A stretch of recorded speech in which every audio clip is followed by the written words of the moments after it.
ఈ sixth one ఏముంది, find the vector equation of the line joining the points అని చెప్పి 2 వెక్టార్లు ఇచ్చిండు. సో ఆ 2 వెక్టార్లకు పేర్లు పెట్టుకుంటాను నేను. Let A vector equals to 2i plus j plus 3k bar, b bar equals to -4i bar 3j bar minus k bar. Vector equation formula ఏంటంటే మనకి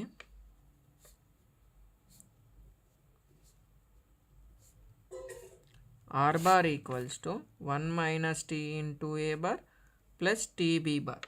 ఇది ఫార్ములా మనకి, సరేనా.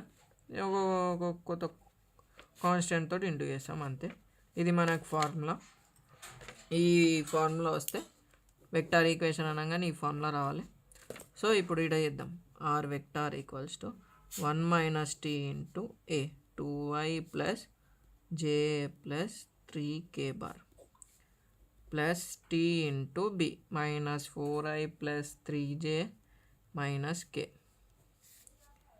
1 ఇంటూ ఇది చేస్తే 2i bar plus j bar plus 3k bar minus 2ti bar minus tj bar. ఇక్కడ into కాడ constant ఉండాలి, మైనస్ అంటే చూస్ చేసుకోవాలి. Minus 3tk bar minus 4ti bar plus 3tj bar minus tk bar, సరేనా. ఇప్పుడు ఏం చేస్తామంటే 2i plus j bar plus 3k bar ఒక దిక్కు నార్మల్గా.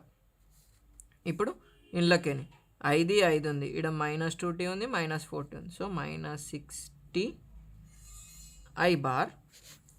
ఇక్కడ tj ఉంది, -tj ఉంది, ప్లస్ ఉంది. ప్లస్ ఉంటే ఏం చేస్తాం, సబ్ట్రాక్షన్ చేస్తాం. 3 1 పోతే plus 2tj bar -3t -t -4tk bar. ఇక్కడ చేసేటప్పుడు కొంచెం కాన్షియస్గా చేసుకుంటే మనకు వచ్చేస్తుంది.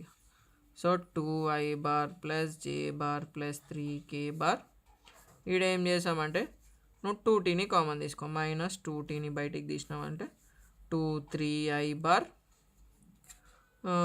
తర్వాత ఇక్కడ 2t బయటికి వస్తే -j బార్, మైనస్ బయటకు వచ్చింది కాబట్టి ప్లస్ 2k బార్. గింతే ఆన్సర్. ఇక్కడ మీరు -2ని కామన్ తీసిరు కాబట్టి సింబల్ ఇట చేంజ్ అవుతాయి, అంతే. దానికి మించి ఎక్కువ ఏం లేదు.